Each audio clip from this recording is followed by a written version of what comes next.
Hey everyone, Glenn Sanford here, and today on the Expansion Podcast, I've got Tony Kawaguchi from Honolulu, Hawaii. He's been with EXP now, I think going on 3 years or so. I think joined 2020. Runs a great team in Honolulu with some long time agents on his team, so he's been really good at nurturing and supporting the agents that he's built. Has been with a number of the brands that are out there, that before coming to EXP. But Tony, hey, welcome to the Expansion Podcast. Thank you so much. Super happy to be here. Huge privilege just to talk to you, and I'm excited. Yeah, no, excited as well. So now you've been in the business a few years. How long have you been in real estate? I tell people I've been in business since the 1900s because I actually got Okay, licensed in 99. But it just, 1900 sounds like 100 years ago, but 24 years now. okay. So you've been in Yeah. since the 1900s. Since the 19, I tell people like George Washington was my first client, but no, not really. There you go. 1999. So and now you're based in Honolulu. What markets do you actively sell in So Hawaii? my team, I have team agents that cover each island. So yeah, we've sold some, you know, we just sold a 3.6 on the Big Island, which is, I'm on Oahu, so the Big Island. Some people think the Oahu is the Big Island, but it's not. So Hawaii Right. is the Big Island. So we sold a 3.6 there. We sold a 2.7, 2.8, I think, on Maui recently. But we sell everywhere, all over the Okay. place. Yeah, I have a 3.2 million listing on Oahu coming up in a few weeks. But Now, what's yeah, been your all the what like? Obviously, you probably given that you've been selling since the 1900s, uh, you likely have some really unique homes or that you've sold. That maybe there's some stories around any of those. Sure. Let's see. Well, so in 2008, I was showing and had contracts on a property that Barack Obama stayed in for 10 million. That particular offer didn't go through, but the client did. Um, I see. Let's see. I've written offers and showed. Oh, I closed on a property next to, actually, I forgot. It's the property two doors down from his current house, but it's used to be the Magnum PI property. So Barack Obama bought the Magnum PI property, and then I sold the one two doors down from that for a few million on the beach, and he's building a big house there. Okay. Well, that'd be a fun house to see the Magnum PI house. Obviously, if we've been around as long as you and I have, we've seen the show and remember Oh, the I just Ferrari remembered. going in and out. I had a listing that we're working on selling right now, but I one of my listings on the beach for 7 million. We just showed it to Matthew McConaughey a few months ago. Okay. Well, that fun clients to show it to for sure. Yeah, It, he's here all the time though. You see him at the store. He's always around here. he's a regular. Okay, as opposed Yeah, to I think Austin, Texas is where he hangs out as well, yeah. if I'm not I think he mistaken. vacations here in the winter. Okay. So now you've got a good sized team. You've got 11 agents. What do you believe has been kind of your success in growing a team? Um, so we just hired another one. So now we're at 12 full time, and we have a few part-time referral agents that I think six of those, but full time is 12 plus me.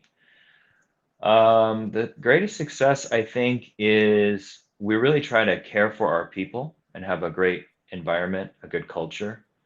So, it's not all about the money. Real estate is funny because it is kind of all about the money, obviously, if Right? you're selling big product. Yep. But in our team culture, we really try to make it about the people. We all have a shared faith. A lot of us go to church together. We're very good friends. So one of my the first person that I hired was my assistant at the time. Her name is Chelsea. She's been with me now 9 years. She just had her 9 year anniversary.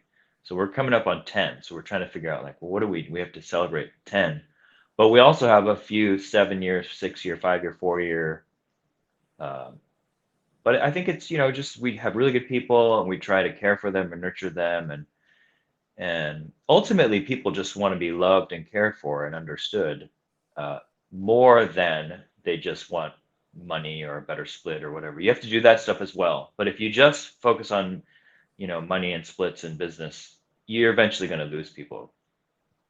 Right. Yeah. No, it's a great point. At the folks that make it about the money at the end of the day actually make less money than the people who make it about the people, which is That's kind right. of ironic. That's Um, right. and that's something that I've learned over the years. And we all probably do whatever we do, real estate specifically. We originally got into it because we needed to pay the bills. We needed to put food on the table, Yeah. roof over the head. And if you get good at your craft, you'll definitely put food on the table and a roof over your head. But if you only focus on the money, it's a really good recipe for burnout, as well, just for even as an individual agent, as opposed to shifting it and making it about um, being of service. And so if you make it about being of service and how can I maybe help more people in a way that's meaningful for them, it results in less burnout. Same work being done, Right. but a different contextualizing it in your mind comes out with an entirely different outcome. Yeah. It's more fun actually. If you just work on developing your relationships and your culture and you have good people, you actually have fun. And if it's all about the money, eventually you're not going to have fun. And then I think that's how you burn out. Right. So Right. for me, I've been in business forever and have my team almost 10 years now. And yeah, we just try to make it fun. Otherwise, why do it? Yeah. So what was it that attracted you to EXP? What got your attention Yeah. to look? So I was at Corcoran Okay. and or a company that got bought by Corcoran. And the broker there was like, "Hey, I'm leaving," or I think they fired her, said, and she ended up going to Compass. Okay. And when I was talking to Compass, and of course they offered whatever, I think a 250,000 or something. And that broker who went to Compass, she said, you also should talk to Gene Frederick at EXP because with your team and your whatever, you should really look into this model. And I had not really heard of EXP. I was like, what is that? What are these three letters? What do they stand for? What is it? And so I did a Zoom with Gene. I reached out to him like, tell me about your company. I know nothing. I didn't know anything about it. And at the time in Hawaii, there were, a few agents, but none of them were like top producer agents. Nobody was well known with a ton of experience. It was a lot of newer agents. A couple were doing pretty good business. This one girl, Ashley, was doing some good business. But nobody that I knew that was in the, top 20, top 30 agents or teams on the island. But once I talked to Gene, I understood the model. I think that was, for me, was the math, right? It was, okay, you get a cap, your team agents get a lower cap. Wow, that's great. The revenue share, I understood it a little, but I didn't really delve into that for the first year. I didn't do it right, but it was I was going to pay Corcoran, probably $200,000 a year for my Right. team, which is insanity. Like, why are people Hmm. doing that? Why was I paying? I think I was paying the previous company. I was paying them like 80 or 100. Then that was going to go to Corcoran, and then Compass wanted, I mean, we were doing 100 million or whatever it was at the time. So if you take 10, 15% of that, well, now that's quite a bit of money. So even if they pay you a 250,000, you just pay it right back to them in a year or two. So what's the point? So yeah, the math, the cap, the model of revenue share, and I realized, hey, I could use my team to really help my recruiting efforts, which has been true. Having a team is one of the best ways to recruit agents, or I should say the easiest, maybe not the best.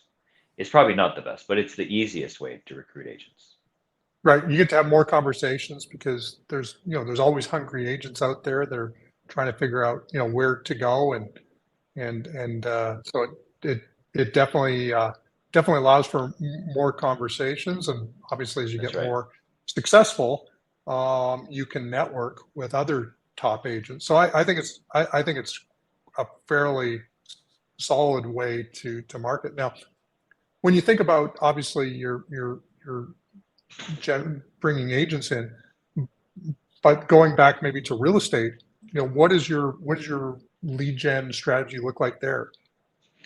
So I was one of the first people to have a website in real estate in Hawaii. Maybe like the second or third person.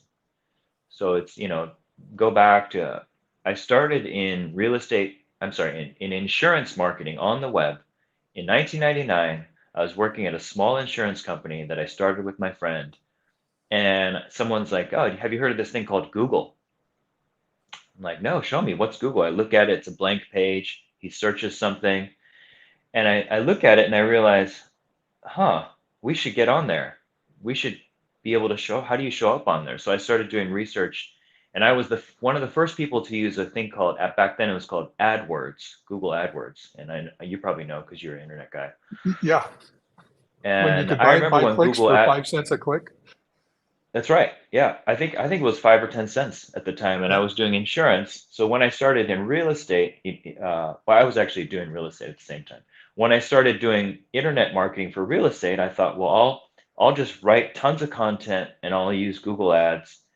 And I was one of the first people there. I mean, back then there were no smartphones. Smartphones came out in like 2007. So for the first, 7 or 8 years I was doing it, the internet it was the Wild West. It was crazy. It was like you could just spam Google and you could get traffic, meaning just like type the word Hawaii real estate a billion times in your website and they would just pick it up. Right. So how did you stack up against like guys like Jeff Manson? Oh, you know Jeff. Okay. Yeah. Jeff, Jeff and I kind of grew up in the Hawaii real estate industry during that era together. So he was probably the first to have a website here, and I was probably the second or third. And so I would kind of collaborate with Jeff. Just we would talk on the phone. We would, email like, "What are you doing? Hey, let's trade links." And we would trade links together. And I recognized immediately, like Jeff is really good at this, and I'm not. So I'm just gonna like whatever he does, like let me figure out how to sort of piggyback on that, or not copy because you can't do that on the web, but sort of make my own version.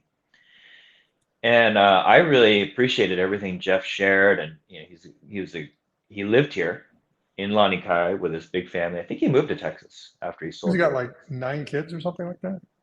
He's got nine. I have four, so I'm always trying to catch up with Jeff. Um, but yeah, he's done really well. And yeah, so Jeff's website at the time, I forget what it was called, but I was kind of learning from him, and then another group. In Hawaii, a couple other groups I was learning from around the nation, just trading links. You remember back then, you could just be like, "Hey, let's exchange links," Oh yeah, and it would I be built 6 websites with backlink strategies, and Jeff was one of the guys I traded every website that I built. He was like first on the list because he had the largest yeah. backlink directory of real estate professionals on the web.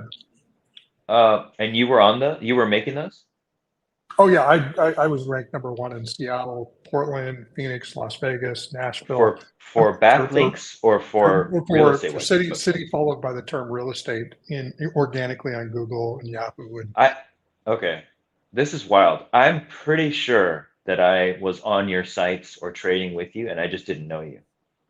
probably Seattle Power Search was one of mine. Portland Power Search, Nashville Web of Homes, Las Vegas, or no, Yeah, Nashville Home Surfing, Las Vegas Web of Homes. So anyway, there was a bunch of them, but backlink strategy, Jeff was like the guy. that's right. Um, Yeah. And and so when so I started searching. I'm like, all right, where's Jeff Manson's site? And then I would try, in Google you can do site backlink or whatever. I forget what a backlink yeah, colon and website. And this doesn't work today, so nobody should try this. But back then you could find where his backlinks were coming from. And then I would just go find them. I would go, okay, well, I'm going to get links from those sites as well. hmm And then, you'd find others. And then Google kind of shut that down. The whole reciprocal link thing became a little too spammy, which is correct. And now you have to be more careful and organic. But and it was the early days, so we didn't know what we were doing. right. And I just copied. I probably about 10 guys like Jeff around the country, and I bet you are one of them. Because I was just looking for who's got the highest page rank, who's got the most authority, most links, and I'll just go find those guys. So, that's how I built the early days of my business because I was new to Hawaii. I grew up in California. So I came to Hawaii in 2005, set up my website, started getting the links, writing the content, um, and just worked my butt off. So, I think part of that story, the moral is I worked a ton. You have to work it. If you think like, oh, it'll just be easy, I'll just buy leads on the web. I don't know if that's the best way. I mean, I worked really, really hard on it and didn't spend money on leads early on. I never bought leads from any other sources except as little experiments that never worked. It was always organic search, pay per click on my own website. My AdWords, I just checked my Google Ads account the other day, and my total spend in the last whatever many 20 years or whatever it is, it's like $500,000 I've spent on it. Oh, wow. How much have you spent in the last 12 months? So right now I'm spending about 10 to 25,000 depending on the season, month, etc. How busy my team is on Google Ads.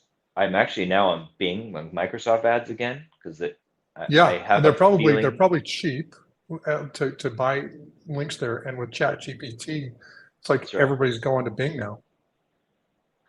Exactly.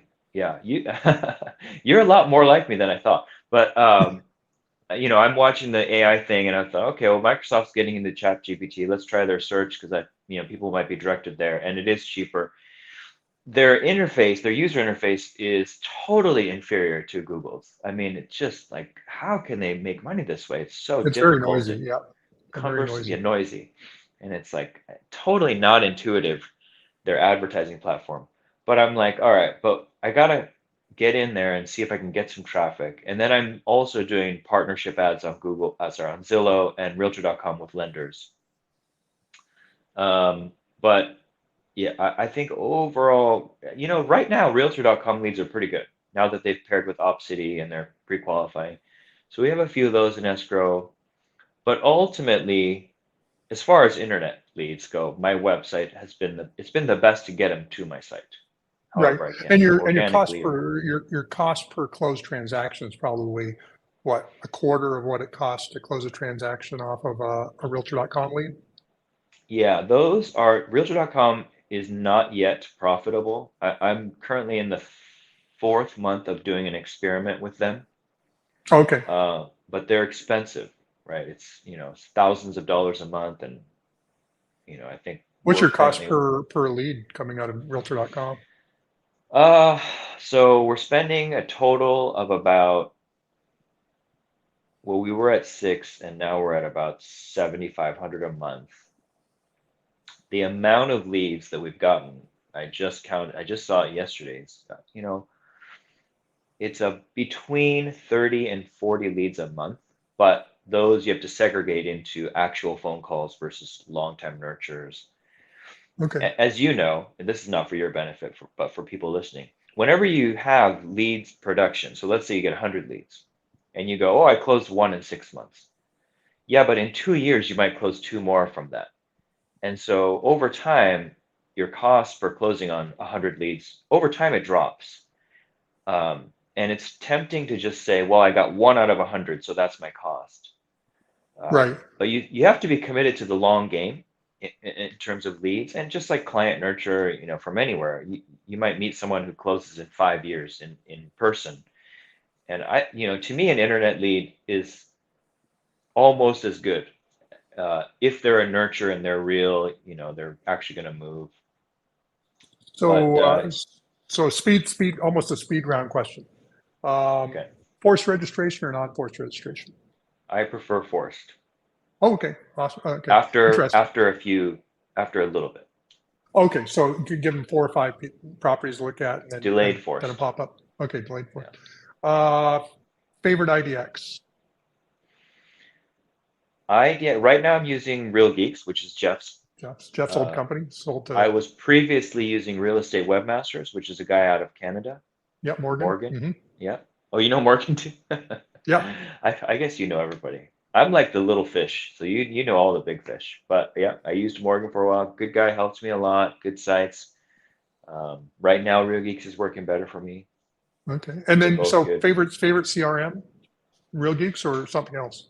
I use Real Geeks for my leads, and KV Core for our sphere of influence, open houses. KV Core for open houses is amazing.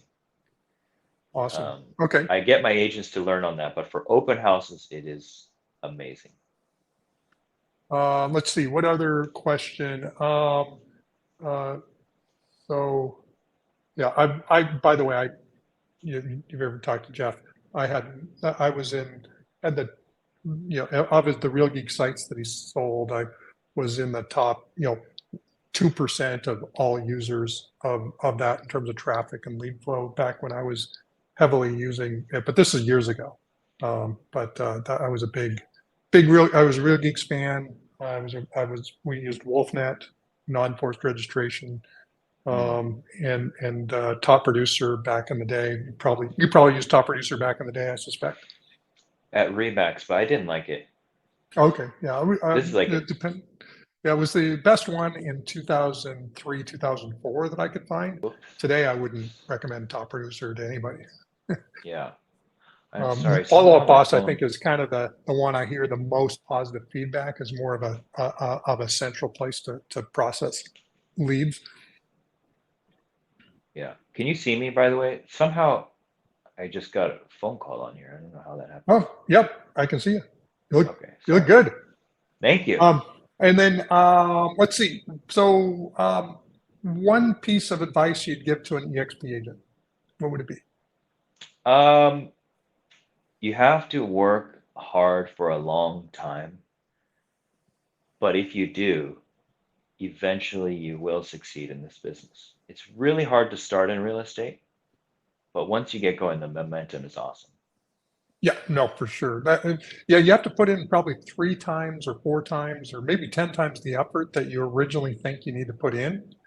And you have to do that for a period of time, 2, 3 years in some cases. In my case, it was really intense for a couple of years, and then was just scale what was working, and so it sounds like you're kind of the same idea. Yeah, and by the way, last year would have been a terrible or difficult time to start in the business. So a lot of people started last year and I think they quit. I know statistically, I know a lot of people quit. Yeah, for sure. Yeah, so Yeah. this year might be better. You might see less people quitting this year. I think the market might be improving. I mean, it's all dependent on the Fed, but I think we're starting to see, okay, leveling out of interest rates, inflation, that type of stuff. So I think there's a good chance that this is actually the best time to start, because a lot of people will have got weeded out, and when we get to 2024, when we actually start to see the Mm. expansion of the business, you'll already be in place. So I agree. So, hey, well, Tony, thanks for spending so much time with me today. Obviously, it's Yeah. obviously we're kindred spirits in the way Yeah. that we approach the business, and Can I you ask can, you a question? sure, Am I allowed to ask questions? yeah, I, we I can I'm always cut super it out. excited. You can always say no. I'm excited about the potential of property management in our company. Is there anything happening with that? I know you said you might do it. Yeah, so we're working on Jim Wong in the commercial side. He's been working on a business plan approach to it, and it is definitely on the roadmap.